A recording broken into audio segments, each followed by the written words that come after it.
I'm Melisa Idris and you're watching The Brand, the show about advertising, how it works and how it works on us. Now today joining me on the show I have Harmandar Singh, the publisher of Marketing Magazine. He's better known within the advertising industry as Ham, or Halal Ham as his friends call him. Thank you so much for joining me on the show, Ham. And today we're going to be looking at developing the next generation of creative talent. And one way to do that is through competition. So we have coming to Malaysia for the first time, the Young Spikes Malaysia competition 2019. And that's really offering creatives below the age of 30 a chance to make their mark on the industry, right? So why don't you tell us a little bit about the Young Spikes competition? Yes, this is beyond just creatives. We have 4 categories: media, integrated, digital, and integrated, digital, media, and PR? PR, yep, that's okay. right, yes. So anybody who is a working professional, marketing, communications working professional, under the age of 30 can take part. Right. So why is it important that we have competitions for developing talent in the creative segment? Well, if I look at myself, I came into the industry at the age of 23. Okay. And I realized that even then, there was not much opportunity for me to shine. It was always my seniors who got the awards, or even though I was part of it, and stuff like that. Right. Malaysia is a very rich country in that sense, you know. We are very creative because our social construct, we are a melting point. Like you could say the truly Asia, you know. Right. We've got Chinese, Malay, Indians, different kind of cultures. A great place to be creative.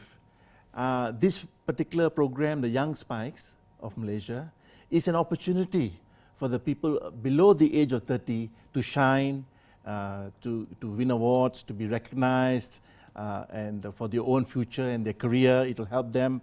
And the winner, the gold winner, gets even to go to Singapore, all expenses paid, flight, accommodation, to take part in the Spikes Asia Festival. Okay, so the Young Spikes competition is actually part of a bigger festival, right? The Spikes Asia Festival. And this is, you know, it's over several days. It's really bringing people from the industry together to network, to also have other competitions. There's plenty of different types of categories and awards, right? The highlight of this festival is the Spikes Asia Awards. It's been around for many years now, if I'm not mistaken, isn't it? Spikes Asia is probably the leading regional show for advertising, media, and creative. So that's where thousands of people come and gather during the. It's a full-blown show. It's going to be in Singapore this year? It'll be in Singapore in late September. So Ham, why is it that Malaysia wants to participate, or Malaysia wants to hold its very own Young Spikes competition this year? If I'm not mistaken, I mean, there are the same types of these competitions elsewhere in the region. I mean, Indonesia, Singapore, for instance, they all have their own competitions, their own circuits. So why is Malaysia doing it this time around? Well, the good thing is why we are doing it is because the Spikes Asia brand is a good brand. It's a good brand to win an award from. Okay. And in Indonesia, in Vietnam, and I believe also in Thailand, there is a national level competition for Spikes. Right. So what we have done is, we have created a national level competition in Malaysia. So this is a preamble before the Asian one. Okay. So, because I think the Asian one is all-encompassing, it's time for us to focus on a Malaysian version and for the Malaysians to shine. For us to discover our own curious under 30 next generation stars. Right, so and how are you involved in this, Ham? What's your role in the Young Spikes competition? Well, I'm the country representative for Spikes Asia and a lot of other global advertising festivals. And I felt that this year we had the machinery, we had the encouragement to put into place national level competition. Okay. It's not easy to run it. So we've got sponsors like AirAsia, QSR brands, and also Unify coming on board. So we're very thankful. Okay. All right. So talk to me about how it works. So walk me through the actual competition overview. These young creatives will be paired in teams of 2. Yes. Right. Okay. How does it work? So the teams they come in pairs of 2, correct? The exciting thing is that it is a 24-hour challenge.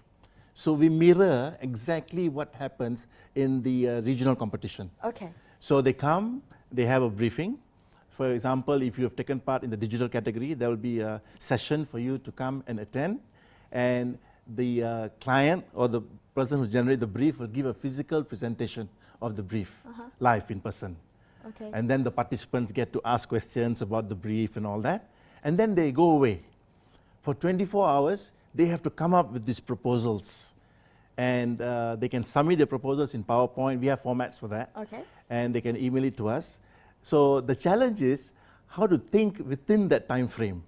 So it's a very limited time frame. So Yes. much like, you know, in the industry when you're given a brief by a client, you're sitting in that room trying to come up with for a pitch with your team. Yes. But this is a limited amount of time and it's just teams of 2. So Yes. you've only got yourself and your partner to brainstorm for this brief. That's correct. Okay. So and once you've submitted the pitch, then what happens? How does the judging occur? Then the following day, the same teams are invited to come and present, very short presentation, to judges. Okay. We have professionals, senior professionals who will be evaluating the work and judging the work.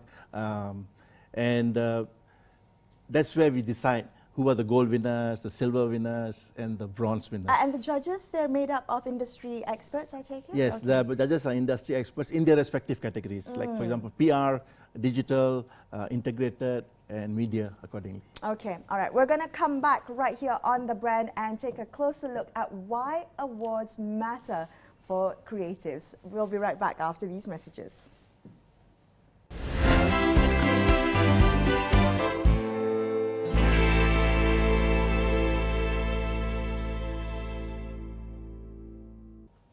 Welcome back to The Brand. I have with me Harmandar Singh, or better known as Ham. He's the publisher of Marketing Magazine. We're talking a little bit about the Young Spikes competition, which is really a platform to develop young talent, a new generation of young creatives. So it's going to be held pretty soon. I think registration is open. We are open for registrations Right. now at our website, marketingmagazine.com.my.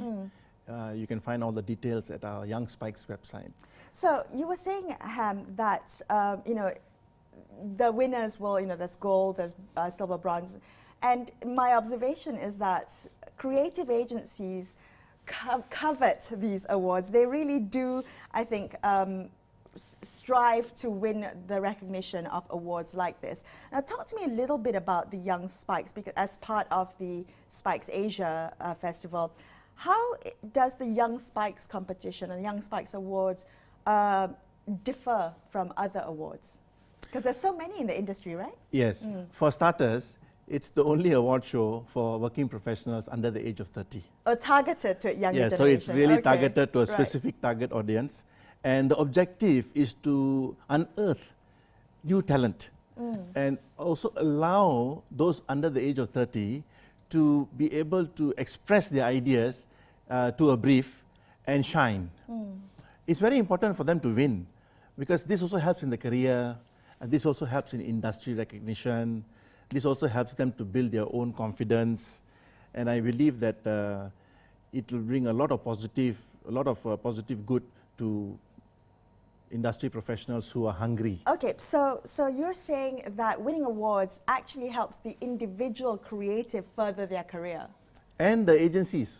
And the agencies as well. Yes. Does it generate business for the agencies? Certainly. Okay. For example, awards generate business. when agencies go and present ideas to prospective clients, it makes a big difference for the client to know that this agency has been recognized or has won awards for certain types of work that they've done, and it adds star appeal to their presentation. Star appeal. Okay, so you have this list of accolades that you've won before. Yes. But are all awards created equal? I mean, you can collect as many awards as possible, but are they as coveted equally? Well, there are awards and there are awards. Okay. So they are. I mean, everybody wants a piece of fame. We can't deny people a piece of fame. Sure. Sometimes they say they pay for the piece of fame, but at the end of the day, it's the picture moment, the optics. Right. Yeah. That photo op when you're Yeah. on stage, Yeah. shaking hands, receiving your award. Essentially the Oscars. Who doesn't want to be? Yeah. So there are good awards that are known around the world for many, many years. For instance? For example, the One Show, the DNAD show, the Cannes Cannes, Advertising Festival, the New York festivals, very well known to be the cream de la cream of award shows. Okay. What about for the brands themselves? So often, agencies win awards based on a campaign that they've done for a brand, right? Do the brand owners particularly like that? I mean, does it positively affect the brand for which the agency won an award for? Can they use that as a metric? Yes, it depends what the award was for. Okay. If the award was for effectiveness, naturally a campaign that increases market share will please any client. Of course. If the award was for creativity, then clients that are bold and brave will appreciate that kind of thinking. If the award was for strategy, so there are so many different reasons why you win an award. I agree. Yeah. So I guess it depends on what it was, and I think that the client or the brand owner can, I guess, use that as a benchmark for the capability, the effectiveness of a certain campaign. Yes. Now, I do want to come back very quickly, Ham, to something you said a bit earlier. You said, when you joined the industry many years ago, there was a sense of, you weren't able to speak up and pitch your ideas. It was always up to the seniors. Now, I'm wondering, based on your experience with, you've been in the industry for more than 30 years now, is that still the case now, Ham? I mean, is there a certain element of, just to be completely honest, call a spade, is there a certain element of ageism when it comes to the creatives in creative agencies? I think that will even exist until today. Really? Because this is a prevalent attitude. The young people are always kept in the background. Right. The senior people are always in front. You cannot change that. Do they listen? I mean, you've been in over 400 commercials, right? You've been involved in creating almost 400 commercials. You've been part of, international and local creative awards. Has that not changed? I mean, listening to ideas from young people, because essentially, when you're coming up with a creative a pitch, you want something that's insightful, that is, in touch with the cultural pulse at the moment. Yes. Isn't that what young people bring to the table? Yes. I was talking about management hierarchy. Oh, management hierarchy. In terms of creative hierarchy, there is no hierarchy really. Because when I came into advertising, I had no experience. It was purely based on merit. So anybody with an interesting idea can actually succeed in advertising. Right. That hasn't changed. Okay. It is still a 100% merit-based industry, where you have an opportunity to shine, and no matter what your age is, sometimes the office boy is the one who comes up with the idea. It doesn't really matter. It's a matter. It's how we take an idea, manage it, package it, and make it work. All right. At the end of the day. Okay. So I've seen a lot of ideas gone to waste also in that manner. In what way? For example, a long time ago, there was an idea for Proton car, and the guy who came up with the idea and gave it to his superior officer rejected it and threw it into a dustbin. Because he didn't like it, for whatever reason. I felt that the idea had merit. I picked it up, opened it up, and I tried to convince him that you should actually present it. Finally, the client loved it. Finally, we shot the commercial. Wow. So as a creative person, I not only, it is not necessary for me to come up with the idea. It is necessary for me to be able to recognize an idea and also help sell it. An idea does not come into play unless you fight for it.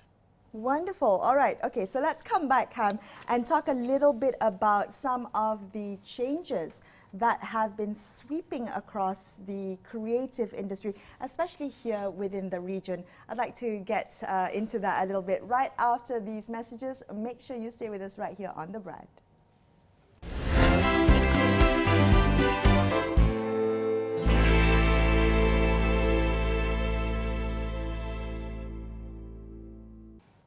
Thanks for staying with us on The Brand. I'm Melisa Idris. I've got Ham here with me from Marketing Magazine. Now, Ham, we want to talk about the creative industry because it's really facing some disruption, especially with the rise of data, big data, and data analytics within the advertising industry. Now, on this show, I often speak to agencies and how they're dealing with this disruption. They say, actually, they don't feel it so much because they're trying to move with the times. But is that the case, Ham? I mean, is, in a nutshell, creatives drowning in the face of this disruption? I would say yes, because advertising mirrors life, And our life has been disrupted by technology. And when you talk about technology, I'm talking about not just the machines, but also the social media platforms. We can't stop that. Yep. That's the reality of life. But what we need to stop is thinking like machines, because then we become same, like everybody else. You know, there's no difference between this person and that person, or this idea and that idea. So what I'm saying is that we have been disrupted, and you're right, creative ideas are like a commodity now. Yeah. You know, they're perishable. People don't realize that thinking goes into it, and thought is the most expensive commodity on the planet. Okay, so, you know, in my conversations with industry people, they say that clients are, you know, hungry for data, right? So data on how customers respond to a certain campaign, respond to, you know, interact with a campaign, because they want to see what works. The discussion now is about the effectiveness of a creative campaign. And one way to do that is to let the data tell you what works and what doesn't. And more often than not, it's a cycle, right? The data tells you what customers like, and therefore that feeds into the creative process. So at the end of the day, you are creating a campaign that is just based on what the data is telling you. Is that a vicious cycle? That's right, that's the word, vicious cycle. It is, isn't see? it? I mean, data is good. To be more informed before you create an idea or have an understanding of the market, before you go and apply your strategies, I think it's good. Right. Data is good. Data has always been there. Now we have machines that collect the data for us, who distill the data for us. That's the only difference. But our brain is still the best data analyzer, because we are feeling and we are living our life. We know our environment, we know our market. What I feel that we are diminishing is that value of our thinking and surrendering that to Facebook likes. Yeah. Or you know, thumbs up. You know, our measurement is wrong. So so you know, I guess part of that ecosystem is the brand owners, right? So the brand owners, at the end of the day, they just want a return on investment. They want to see a campaign work, and the way that is translated is through, you know, at the end of the day, sales, an increase in sales. So how do you convince brand owners as the part of the ecosystem? Well, everybody in the world wants return on investment, of course, including the brand. The brand people, basically marketers who budget for advertising and marketing, they have to rationalize their spend. What better way to rationalize their spend than to use data? Sure. So it works perfectly in the boardroom. Everybody is happy, everybody goes home, all the ticks in the boxes are there, wonderful, right. Fantastic. But where's the magic? Why is my campaign not having that magic? You know, that it can magic. Yeah, it's spontaneous. People want to react to it. People want to love it. You know.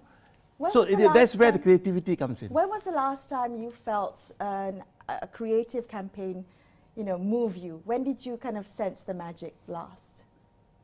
It's hard, isn't it? And I'm thinking about some of the creative campaigns right now, and it's often with brand owners who are brave enough to think outside the box and take a risk, and often make a stand and challenge be accepted, because it's so much easier to just fall back on data and say, well, Ham likes blue font as opposed to red font, and for the rest of the campaign we're going to just use blue font. So all the font is going to be blue from the campaign onwards. And I think that generates a certain kind of redundancy. Well, if you ask me what do I remember, what is memorable to me, I'm as lost as you are, because we are also bombarded every day, you and me. Correct. You know, so we cannot remember so many things. But I would often say that Nando's as a brand, I think Etika Holdings and their brands, they are dynamic. You know, they may be a bit too loud sometimes, but it depends on the target audience that they're reaching out to. Right. So in Malaysia, I feel we have memorable campaigns, penetrative campaigns that actually work. It's like any country. If you, for example, somebody come and tell me, and you know, say, Ham, I think I love the ads in the United States.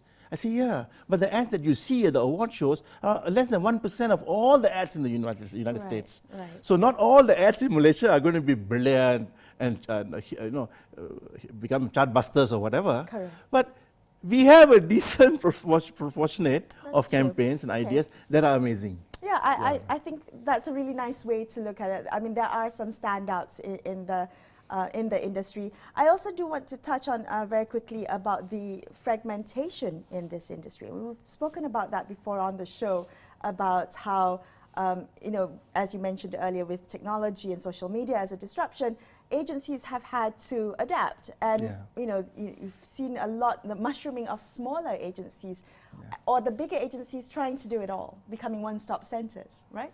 Yeah. So we have had that before, where agencies become one-stop centers. Quite difficult to manage that kind of a structure, unless you're very good in organizing it and have a lot of legacy and track record in it. But in terms of services, clients and marketers still require services from agencies, advertising agencies, media agencies, digital agencies. But they are looking at these services in silos. They don't believe that one person is expert in everything. Right. So agencies are breaking up in that sense. So they become specialized in certain areas, customer experience, data management, and all that. Is that a good thing? That's a very healthy thing, yes. Okay, Yeah. that's signaling growth in the industry. Certainly. Okay, Certainly wonderful. growth, yes. All right. Well, Ham, unfortunately, we've run out of time, so it's been such a pleasure to have you on the show. Very quickly, before we wrap up, the Young Spikes Awards, currently registration is open, and it will close at the mid of July. July, yes. Mid of July, yes. And judging will take place August 3rd at Taylor's University Lakeside campus. For more information, just go to marketingmagazine.com. All right. I'm Melisa Idris signing off for The Brand. I'll be back same time next week. I'll catch you then. Thank you, Ham. Thank you. Thank you for your time.